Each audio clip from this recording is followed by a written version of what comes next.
Kita lanjut lagi Mas Adrian. Siap. Assalamualaikum warahmatullahi wabarakatuh. Waalaikumsalam Buat warahmatullahi sahabat wabarakatuh. ceria semuanya, kita lanjut untuk part yang 2 ya, part sing papat nomor loro ya, bagian nomor loro karo Mas Adrian nggih.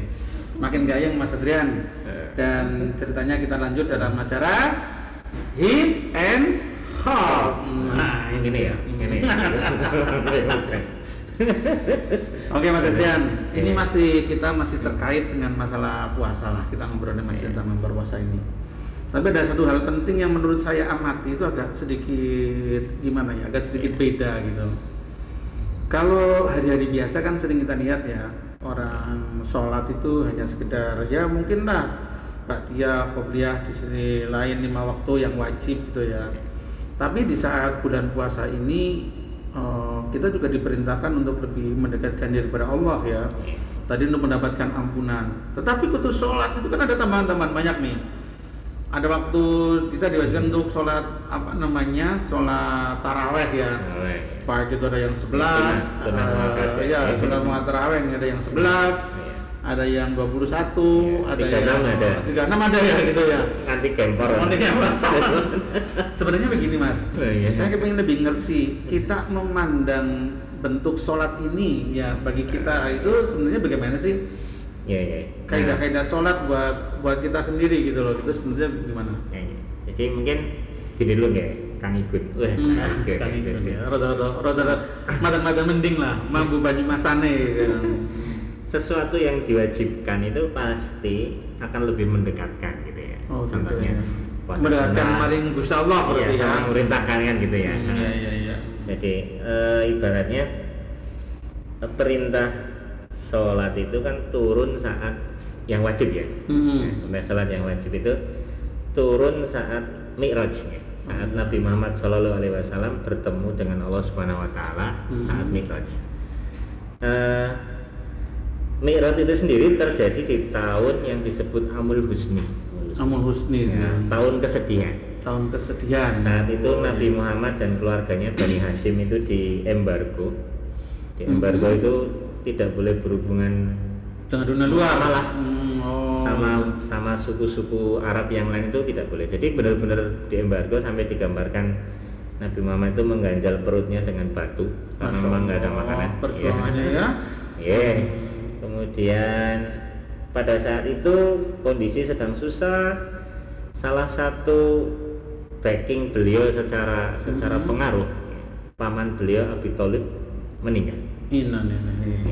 Kemudian di tahun yang sama istri beliau yang istilahnya kalau kita yang menduiti lah ya, ibaratnya setiap aktivitas dakwah beliau backing ekonomi ya. Jadi uangnya, makanya Khadijah radhiyallahu anha itu tempatnya nanti luar biasa tinggi karena harta beliau itu habis itu untuk membiayai dakwahnya Nabi Muhammad, perjuangan agama ya. Itu meninggal juga. Jadi kalau secara perhitungan manusiawi habis ini sudah politis, secara pengaruh hilang, duit sudah nggak ada. Ya. Tapi ternyata memang ini salah satu jalan Allah menunjukkan pada kita bahwa backing yang ada yang tampak nyata itu ada karena Allah mengadakan. Karena Allah mencabutnya ya kalau Allah mencabutnya dicabut saja. Dan bukan mereka yang menjadi penguat istilahnya kemenangan dan sebagainya apa kesuksesan, tapi Allah saja. Itu mungkin gambaran next zaman saya itu ya para pengamat ya. Jadi sudah berbagai analisa, tapi ternyata kadang-kadang mereka lupa ada Allah di situ. Innallaha ala kulli syai'in qadir. Seluruh kehendak apapun ya wis. Ya, apa itu? Yang lain-lain itu kan hanya sekedar sarana yang nyata saja. Iya. Nah, ketika tahun itulah maka Nabi Muhammad dimi'rajkan. Di bawah gitu ya. Bertemu dengan Allah Subhanahu Wa Taala. Sekalian untuk menguatkan hatinya yang mesti galau lah sebagai manusia. Karena memang di Quran pun disebut sampai ada saya lupa ayatnya. Ayat itu sampai bunyinya itu mungkin kamu ingin menjatuhkan dirimu dari gunung ke bawah, maksudnya ke jurang gitu ya. Karena saking sedihnya melihat kondisi seperti ini gitu loh. Jadi kadang-kadang kan mungkin kita pernah mengalami seperti itu ya. Galau yang rasanya itu antara hidup yang enggak, mati yang enggak, ya nggak bisa tidur sih, ketap-ketip gitu. Nah itu seperti itu. Nabi Muhammad tuh mengalami loh. Jadi maaf saya lupa ayatnya, mungkin lain kali saya buka. Nah sehingga sholat itu terkait perintahnya datang, maksudnya saat Mi'raj itu, ya sholat itu adalah Mi'rajnya kaum muslimin kepada Allah Subhanahu Wa Taala. Oh gitu ya. Ya jadi begitu kita itu terputus dengan yang maha kuasa hubungannya, maksudnya ya makanya seperti layangan terbang anu sendiri gitu ya. Suatu saat nyangkut di mana nggak jelas gitu maksudnya. Berarti ya memang gambaran kadang-kadang orang yang, mohon maaf ya saya bukan mau menghakimi atau enggak, yang sholatnya kurang, ininya kurang, apakah bisa kita tarik analogikan ke arah sana, Mas? Iya, suatu saat layangannya bedok. Terbang bebas itu ya. Bebas. Maka nah ini sarana yang memang diwajibkan Allah. Sehari-hari kita 5 waktu gambarannya. Kalau tadinya kan turunnya berapa? 50 kali ya. Sehari ya. 50 kali ya. Potong kompas gitu ya. Setiap 5 menit kita harus sholat tuh kalau 50 kali. Kalau 24 jam berarti kan ya. Setiap berapa menit, setengah jam sekali kita harus sholat. Itu kan analoginya setiap saat itu kita harus sholat, harus ingat pada Allah. Cuma dibikin 5 kali dengan waktu-waktu tertentu itu untuk ingat. Nah, makanya sering nggak Kang Igun ini kalau lagi kehilangan apa gitu, pas sholat kemutan. Iya ya. Iya. Allah, ya Allah, maaf ya Allah.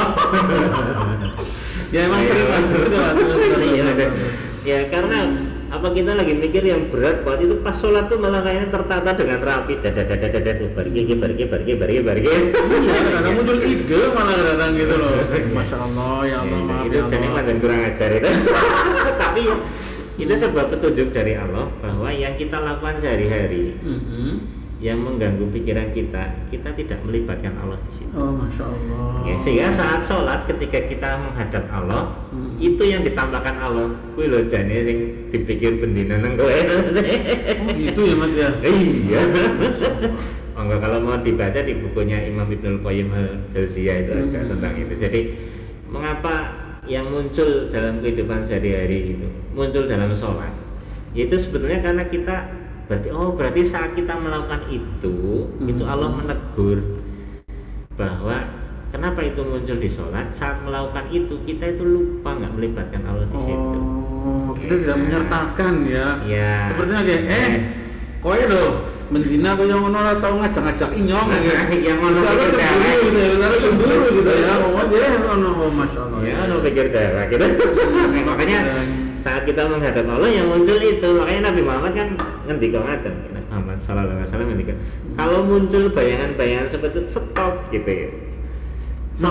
Maksudnya kalau muncul bayangan pikiran di dalam kita dalam sholat, ya, Nabi Muhammad ngendika stop, jangan diteruskan gitu. Enggak, stop. Bayangannya itu di stop. Oh gitu. Dengan sadar di stop. Ya, di stop kemudian kita mengucapkan ta'awud, a'udzubillahi minasyaitonirrajim.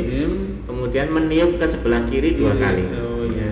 Karena itu yang dimanfaatkan setan untuk membuat orang itu lupa dia sedang menghadap siapa. Masya Allah.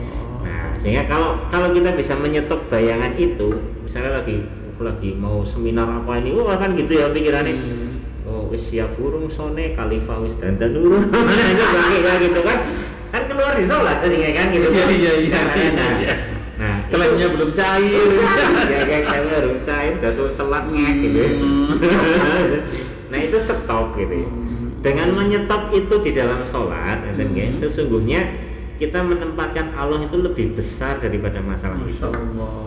Makanya kita mengucapkan Allahu Akbar. Dengan menempatkan Allah itu lebih besar daripada masalah, insya Allah masalah kita selesai. Sebenarnya kan itu. Jadi gini Mas. Kalau sering kita itu menghadapi sebuah problematika hidup ini ya, kadang-kadang ada yang mungkin kita anggapnya, oh ini lancar jaya nih gitu ya, ini lancar jaya. Oh kok ini ada sedikit bermasalah ya. Padahal kita evaluasi nih. Sepertinya inputnya sama, modalnya sama, prosesnya sama, ininya sama. mengapa ya outputnya kadang-kadang kita beda gitu. Oh mungkin itu ya. Iya. Kita kurang melibatkan Allah di dalamnya gitu ya. Ada ini nggak trik and trick? Ada trik and trick nggak supaya kita ini dalam setiap kegiatan kita itu selalu melibatkan Allah, Mas? Ya, aduh saya lupa lagi ayatnya. Pokoknya ada lah ya ayatnya. Ketika sedang di medan pertempuran gitu ya. Itu kayaknya di surat-surat Al-Baqarah yang tentang Nabi Daud ketika bertempur dengan Jalut itu. Itu pasukannya Tolut itu kalau nggak salah. Jadi ketika engkau sedang bertempur maksudnya, sedang bertempur istilahnya, sebutlah nama Allah sebanyak-banyaknya. Semoga engkau beruntung gitu. Itu kan kalau korelasinya analoginya, ketika kita sedang melakukan sesuatu maksudnya, melakukan sesuatu, sebutlah nama Allah sebanyak-banyaknya. Ya mungkin tidak usah pakai pakai yang dohir ya, tapi batin kita itu nyebut nama Allah sebanyak-banyaknya. Walaupun kita bisa atau tidak bisa. Oh gitu ya. Ya seringkali kan kita itu kalau tidak bisa saja atau bundet baru kita ingat gitu ya. Tapi justru kalau kita lagi bisa kita ingat nanti ya. Kemudian kita tetap ingat kepada Allah, mesti alhamdulillah kepenak temen ya kan gitu ya. Lagi kepenak emosi. Itu nanti saat tidak kepenak akan lebih mudah menghadapinya. Gitu ya. Iya, dan mungkin triknya begitu kalau menurut yang disampaikan di dalam Al-Qur'an begitu. Kalau nama Allah sebanyak-banyaknya saat melakukan sehari-hari. Makanya saya selaku dokter anestesi ya itu pernah zaman sekolah itu udah ajari, dan akhirnya saya ajari juga ini kepada kalau pas saya ngajar orang itu kalau nafas kita nyari 12 kali per menit gitu ya, itu dong hitung 1, 2, 3, 4, 5, 6 di baru pause gitu ya. Mereka mengajari ini, saya jadi ingat betul teman, nggak usah kayak gitu Gun, itu kuno. Kita ada waktu zikir banyak ini untuk mengingat Allah. Dengan apa? Baca aja sambil kamu ngembus nih, subhanallah walhamdulillah wala ilaha illallah wallahu akbar, kempus subhanallah walhamdulillah. Kamu hitung nih bacaan itu kamu nanti dalam waktu 1 menit itu ya sekitar segitu, itu 12 kali itu tak itu teman itu masya Allah. Ya zaman saya sekolah jadi presiden, mas ternyata itu ya hubungannya ya. Kadang-kadang jadi tenang, kita menjadi tenang, alhamdulillah lancar gitu. Oh jadi ya gitu ya. Kalau ada masalah setiap kita menjalankan kehidupan ini, libatkan Allah. Bagaimana cara mengingatnya? Dengan cara kita menyebut Allah sesering. Baik kita lagi mudah atau tidak. Oh mudah atau sulit gitu. Dan yang paling sering lupa itu kan kalau lagi mudah malah. Urusan lagi gampang, lagi sukses tuh kelalen kan malah lebih mudah. Gitu ya. Kayak kan gara-gara nyong gitu.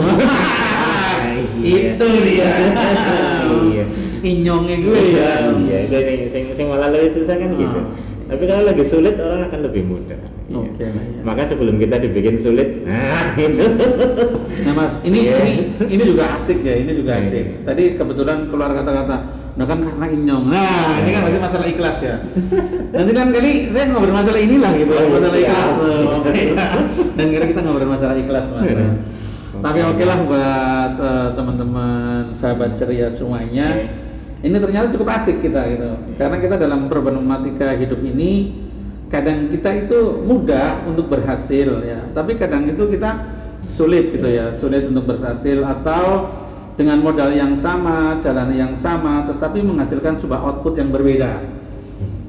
Nah ternyata menurut Mas Adrian ini salah satu bentuk solusi buat kita semua adalah perbanyaklah kita untuk melibatkan Allah di dalamnya. Salah satu bentuk latihannya itu apa? Itu tadi disampaikan oleh Mas Adrian bahwa sebutlah nama Allah sebanyak-banyaknya. Alias berarti apa? Kita melakukan apa? Zikir. Nah, mudah-mudahan Masya Allah Mas Adrian keren banget ini, semua keren banget. Jadi jangan lupa ya buat sahabat ceria semuanya, sebutlah Allah pada saat kalian mau nyuntik ya. Sebelum anamnesis pasien, mau berangkat kerja, pulang kerja, insya Allah lah, mungkin kita akan terasa ringan, tidak mikir kapan ya jadwal keluar gitu ya. Ya mungkin ya, misalnya tagihan datang jadi dilambatin boleh. Oh dilambatin boleh. Ya. Ternyata pada saat kita mungkin pada saat kita banyak dibanggakan Allah, pada saat itu aduh ya Allah, kira-kira jadi melas. Semoga disit lah. Yatno kayak biasanya untuk sekarang Yatno ya. Iya. Ya surah bapak. Oke, ini sekedar intermezzo aja untuk masalah ini buat teman-teman semuanya. Tapi insya Allah dalam 2 bagian ini ternyata ini ada hal yang banyak kita petik. Dan tadi ada satu hal juga yang saya sangat tertarik sekali tadi disampaikan Mas Adrian. Inyong sapa gitu loh. Iki inyong loh, iki karena inyong loh gitu. Nah, ini nanti lain waktu kita akan berbicara dengan Mas Adrian untuk mengenai masalah ini. Session ketiga ya. Setelah ganti baju. Ini kameramannya ikut tertawa nih, Mas Khalifa ikut tertawa kameramannya ini. Jadi setelah kita ganti baju, kita akan ngobrol dan mungkin saya juga akan ngobrol dengan teman-teman yang lain lebih banyak di acara Hit Hot kali ini. Oke, terima kasih buat teman-teman semuanya. Mudah-mudahan kita selalu melibatkan Allah dan hakul yakin bahwa setiap kita akan bertindak, kita itu meyakini akan Allah, dan kalaupun kita tidak bisa melihat Allah, dan kita yang terpenting harus yakin bahwa Allah itu pasti melihat kita. Dan saat ini pun insya Allah sudah pasti ya Allah akan melihat kita, dan insya Allah mudah-mudahan tujuan kita hanya ingin menyampaikan sesuatu, mudah-mudahan ini benar dan mudah-mudahan ini berguna buat kita semua. Terima kasih Mas Adrian, thank you, matur suwun banget Mas Adrian. Sama-sama. Ya, dan buat para sahabat ceria semua, saya tutup untuk pertemuan kali ini, acara kali ini dengan kita membaca bersama-sama. Alhamdulillahirrahmanirrahim. Assalamualaikum warahmatullahi wabarakatuh. Waalaikumsalam warahmatullahi wabarakatuh. Suwun Mas. Iya, sama-sama. Oke.